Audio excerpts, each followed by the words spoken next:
Micah Parsons coming back. I agree. Not going to do anything for him. Look, the 4 years is great.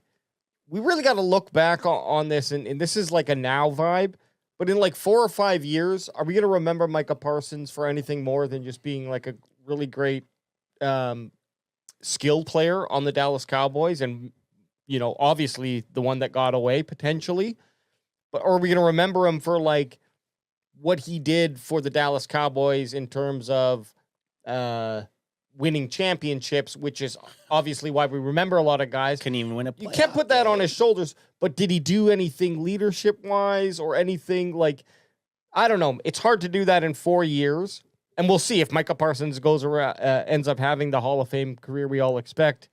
He's probably going to get some recognition in Dallas for sure, it'll right? come eventually.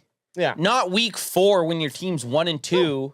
Not week 4 when your team is 1-2 and you just got traded less than a month and a half ago. Yeah. That's not the time. And Micah basically said he expects a round of applause from Cowboys fans in Dallas return. Well, let me get, before we even jump into it, are you... Yeah, let's hear it. If Micah Parsons comes out, I'm just going to say it, I'm booing. I'm booing 100%. And it's nothing... And that I almost booed just when you showed me him in the iced out one.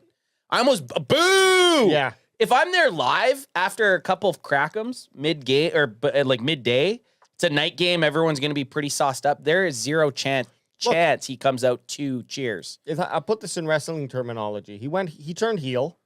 Yeah. And now he gets booed. And I'm not talking NWO heel either. Like, no, NWO heel's different. This is not, and NWO heel was when they were the good guys for 20 years, right? I think he's in for a rude awakening. He's in for a rude awakening. What does it say?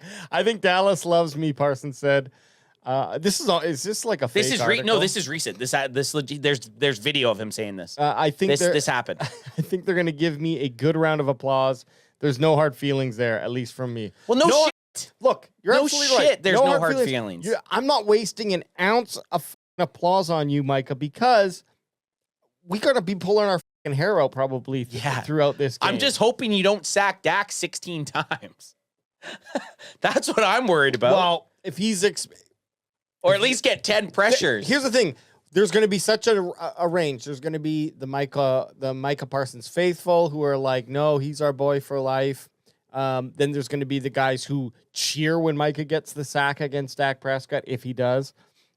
You're not going to hear that from Can Fan. We boo anyone. We're booing. If you leave them boys, we're booing you. You're on the other squad. We're booing you. You're you not demanded a trade. And granted, we wanted Jerry to pay him.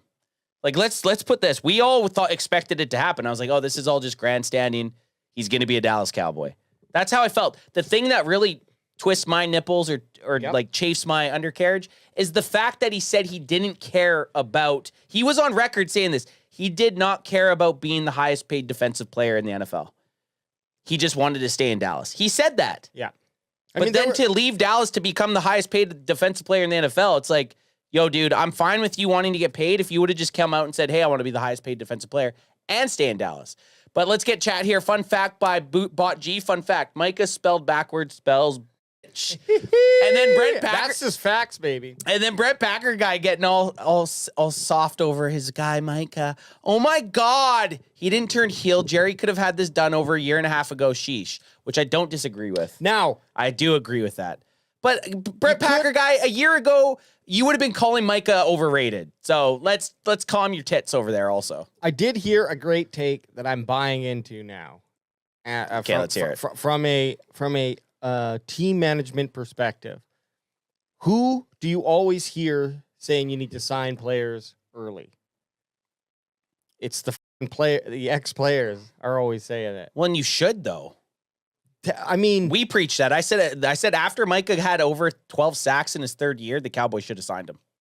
They shouldn't even let it go into the fourth year. The Cowboys f***ed it up. They did f*** it up. Maybe, but the point of view was just that there are obviously times where it makes sense, but you can't just be doing that for every single player. No, you can't. Because it's not, you got to have some space. Now, I'm not saying that how the Cowboys have ran their contracts is irrelevant. Like, I'm not comparing. I'm just saying there are times where it makes sense. I think when you saw that that third year of production from Micah Parsons, yeah, you probably try to move on that as soon as you can. If you could have got the Myles Garrett probably $40 million a year, Yeah. and made at that time Micah the highest paid. Yeah. Oh no, 100%. That was the move. And again, we're this is the game where it's But like at the you boil it all down, and it still would have been $40 million out of the Dallas Cowboys. Very, very tight cap.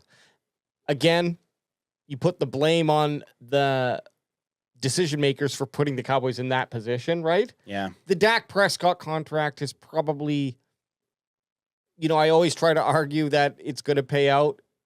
Yeah, sure. The last 2 years of his contract, you're eating shit for like too many years. It's a very bad contract. In theory, it wasn't bad to pay a guy more, like to give him the highest paid And contract, then they just have it. but then it tapers down, Yeah, and tapered by out. year 3, you're starting to look good. Yeah. It's not the case with how the Dallas Cowboys ended up doing with Dak, unfortunately. Either here or near though, right? Here- like here with nor there. Micah's a Green Bay Packer. It sucks as Cowboys fans, and we're gonna spit that copium all year. We have to. We're gonna cope with it as much as we can. Unfortunately, and this is I feel like week 4 against the Packers is the crescendo of the trade for right now. It might get after this game. We might be able to get a little bit away from it as the season goes, but it feels like it's all been building up to this moment a little bit because you had the trade happen. You had start of the season, the NFL season, where everyone's all hyped up, and now it's like the Browns fucked us up over. Actually, the Browns fucked us over last week by winning. Why is that? Because now the Packers, they're bounce back mode. Yeah. Like you just lost to the Cleveland Browns, dude. They'll be in bounce back. They're at home too. No. They're at AT&T. They're at AT&T. So But at least we got that. Yeah, well, it's not good. The Packers are known to just own the Cowboys at AT&T, but it's coming to a head here, week 4, and I'm excited for it. Regardless of the outcome, I'll be excited prior to the game, and I am excited to see what Micah can do. The Packers, I was listening to a podcast earlier today. They have one of the best pressure defenses in the NFL. I think there's 4 players that have over 15 pressures already in 3 weeks, which is wild.